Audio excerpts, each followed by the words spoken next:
नहीं करवाऊँगी तो मतलब बाद में इसके लिए मसला होगा, इसके खतने दोबारा होंगे, मतलब इसके खतने की वजह से ये सारी स्वेलिंग है, आहिस्ता आहिस्ता ये रिकवर होगा। मतलब दोबारा बात की, उन्होंने कहा नहीं ये इसका मतलब कोई टेस्टिस का इशू है। मतलब 2-3 डॉक्टर्स की डिफरेंट राय थी, मतलब कोई कुछ कह रहा था, कोई कुछ कह रहा था।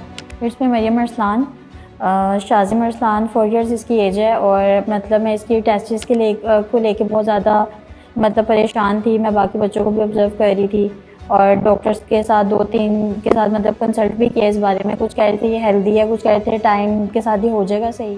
इसमें होता ये है कि आमतौर पे पैम्पर चेंज करते हुए या एक नॉर्मल पीडियाट्रिशियन के पास विजिट के दौरान पेरेंट्स या डॉक्टर नोट करते हैं कि वन ऑफ द टेस्टिकल्स और both of the testicles are not in their actual scrotal sac. This is actually very important and it needs a very urgent pediatric surgical consultation. अब बहुत ज़्यादा मुझे इसके अंदर स्वेलिंग फील होने लग गई हुई थी, मुझे इसकी टेंशन हो रही थी और लास्ट जब मैंने बहुत ज़्यादा इस पर एक्शन लिया, डॉक्टर से मतलब उधर ही है हमारे पास, उनसे बात की है, उन्होंने कहा है कि ये हो जाएगा सही, इसके मतलब जो खतने हैं उनका कोई इशू है। फिर उसमें मतलब स्क्रॉलिंग में ही डॉक्टर वकासुर रहमान की ऐड देखी इंस्टाग्राम पे और काफ़ी सेटिस्फाइड रिव्यूज़ थे।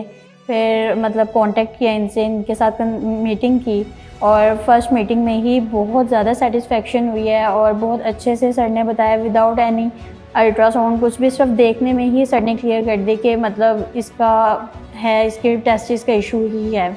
और फिर सर्जरी रेकमेंड किया सर ने, टाइम फिक्स किया और सर्जरी से पहले भी डेली बेसिस पे या मतलब 2 to 3 डेज़ के गैप में मैं सर से कांटेक्ट में थी, मतलब कोई इशू तो नहीं होगा एनेस्थीसिया का, फिर उसके अलावा कि मतलब ऑपरेट में कोई मसला ना हो। जाहिर सी बात है हर माँ बाप को इस चीज़ का कंसर्न होता है। फैमिली को भी फिर मतलब इस बारे में बताया कि सर्जरी ही रेकमेंड की है। फिर जब सर्जरी थी जिस दिन थी उस दिन भी डॉक्टर ने मतलब बहुत कोऑपरेट किया है, हर तरह से मतलब कोऑपरेशन किया है और बहुत नाइस इंसान है, मतलब हर तरह से ही कोऑपरेट किया है सर ने हमारे साथ।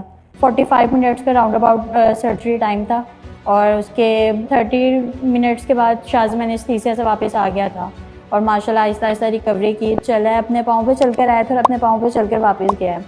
और अभी भी उससे वेरी नेक्स्ट डे शाज़िम उसी दिन ही बल्कि बैठ रहा था, चल रहा था हल्का हल्का और हम लोग खुद एहतियात करवा रहे थे लेकिन उसको पेन नहीं थी इस चीज़ की। आज फॉलोअप पे हम लोग आए हैं और हम अल्हम्दुलिल्लाह बिल्कुल ठीक है शाज़िम, किसी किस्म की भी कोई परेशानी कुछ भी नहीं है, अल्लाह का शुक्र है। बहुत ज़्यादा टेंशन में थे लेकिन डॉक्टर ने हर तरह से कोऑपरेट किया हमें, मतलब ये यहाँ तक हमें तसल्ली भी दी है कि इंशाल्लाह खैरियत से जा रहा है, खैरियत से वापस आएगा, अपने पाँव पे चल के आया हॉस्पिटल, अपने पाँव पे ही सर्जरी के बाद चल के वापस जाएगा।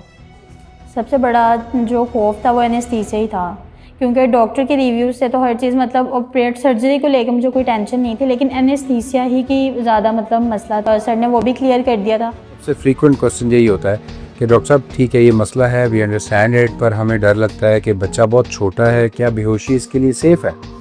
सो यस, देखें, now we have got very dedicated and professional paediatric anaesthesia team. ये वो कंसल्टेंट्स हैं जो पीडियाट्रिक एनेस्थीसिया में ही स्पेशलाइज करते हैं, यानी कि ये ख़ास तौर पे बच्चों के बेहोशी के स्पेशलिस्ट हैं और ये एक दिन से लेके 16, 17, 18 साल किसी भी एज के बच्चे को कामयाबी के साथ अल्लाह के हुक्म से सेडेशन और बेहोशी दे सकते हैं for the surgical procedure that needs to be perform. इंशाल्लाह अच्छे हैं, स्पेशलाइज हैं, मतलब कोई इसमें इशू नहीं होगा, इंशाल्लाह बेहतरीन होगा। सर्जरी को लेकर मैं खुद भी थोड़ी सी मतलब परेशान थी कि करवाऊँ या ना करवाऊँ, नहीं करवाऊँगी तो मतलब बाद में इसके लिए मसला होगा। इसके बाबा और मैं हम दोनों मतलब परेशान थे इस बारे में, लेकिन ये था कि अल्लाह ताला भी यकीन था। फिर उसके बाद डॉक्टर पे था, आज अल्लाह का शुक्र है शाज़िम चल फिर रहा है, हर चीज़ कर रहा है, अल्लाह का लाख लाख शुक्र है।